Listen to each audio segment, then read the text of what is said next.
Madam ತಮ್ಮ ಹೆಸರೇನು madam? ನನ್ನ ಹೆಸರು ಎಸ್ ಬಿ ಆಳ್ಗೆ ಅಂತ. ಈ ಶಾಲೆಯಲ್ಲಿ ಸರ್ವಿಸ್ ಮಾಡಿದ್ದೀನಿ 15 ವರ್ಷ ಸರ್. ಓಕೆ.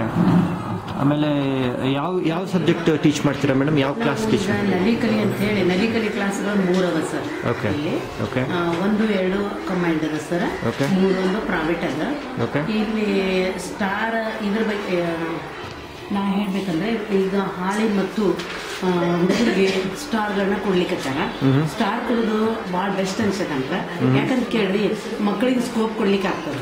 ಅವರು ಹಸಿರದ ಬಗ್ಗೆ ಹೇಳ್ಬೇಕಂದ್ರೆ ಆರೋಗ್ಯ, ಶಿಸ್ತು, ಸ್ವಚ್ಛತೆಯ ಬಗ್ಗೆ. ಆಮೇಲೆ ಗುಲಾಬಿ ಹೇಳ್ಬೇಕಂದ್ರೆ ಪಠ್ಯೇತರ ಸಾಂಸ್ಕೃತಿಕ ಮತ್ತು ಅದರ ಸಾಂಸ್ಕೃತಿಕ ಕಾರ್ಯಕ್ರಮದ ಬಗ್ಗೆ ಇದು ಮಕ್ಕಳ ಪ್ರೈಸನ್ನು ಕೊಡ್ಲಿಕ್ಕೆ ಅನುಕೂಲ ಆಗೈತಿ.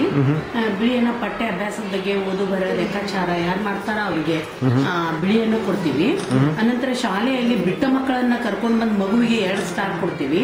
ಹಿಂಗಾಗಿ ನಮ್ಮ ಶಾಲೆಯಲ್ಲಿ ನಮ್ಮ ಕ್ಲಾಸ್ ರೂಮಿನಲ್ಲಿ 54 ಸ್ಟೂಡೆಂಟ್ ಇದ್ದಾರೆ. ಆಮೇಲೆ ಗಂಡು ಮಕ್ಕಳು 26, ಹೆಣ್ಣು ಮಕ್ಕಳು 28.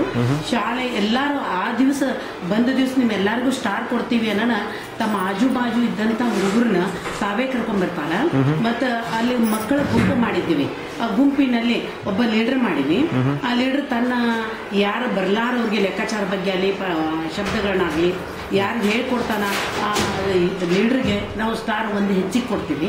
ಹಿಂಗಾಗಿ ಹಾಜರಾತಿಯನ್ನು ಹೆಚ್ಚಿಸ್ಲಿಕ್ಕೆ ನಮ್ಮ ಸ್ಟಾರ್ ಬಹಳ ಉಪಯೋಗ ಆಗೈತಿ.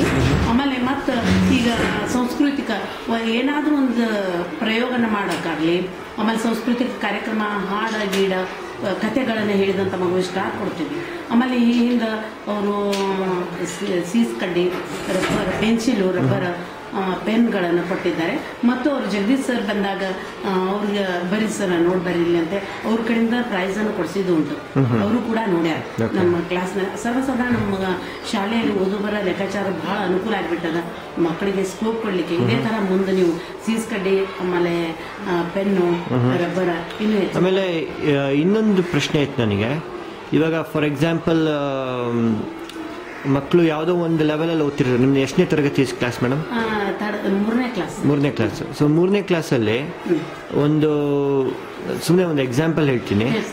ಒಂದು ಅರ್ಧ ಜನ ಮಕ್ಕಳಿಗೆ ಕನ್ನಡ ಓದೋಕ್ಕೆ ಬರೆಯೋಕ್ಕೆ ಬರುತ್ತೆ. ಅವ್ರು ಪ್ಯಾರಾಗ್ರಾಫ್ ಓದ್ತಾರೆ, ಸ್ಟೋರಿ ಓದ್ತಾರೆ.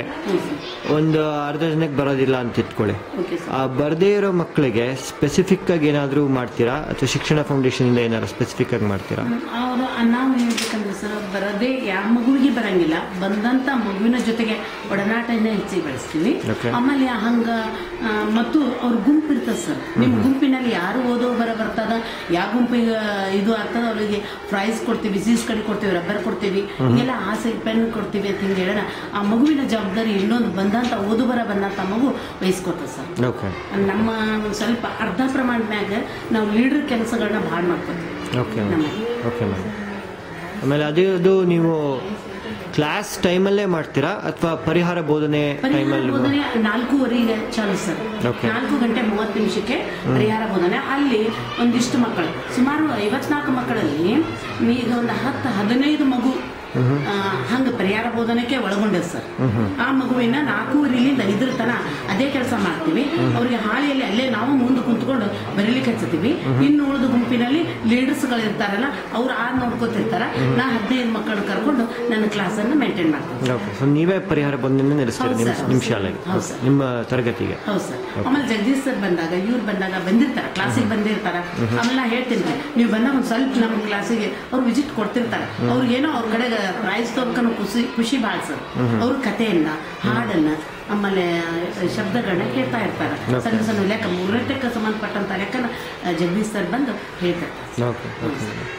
ಆಮೇಲೆ ಮಕ್ಕಳಿಗೆ ಇದು ಇಷ್ಟ ಆಗತ್ತಾ ಪರಿಹಾರ ಬೋಧನೆಯಲ್ಲಿ ಎಕ್ಸ್ಟ್ರಾ ಮಾಡೋದು? ಆಮೇಲೆ ಈ ಮೋಟಿವೇಶನ್ ಅವರಿಗೆ ಇಷ್ಟ ಆಗಿದೆ? ಇಷ್ಟ ಆಗ ಸರ್.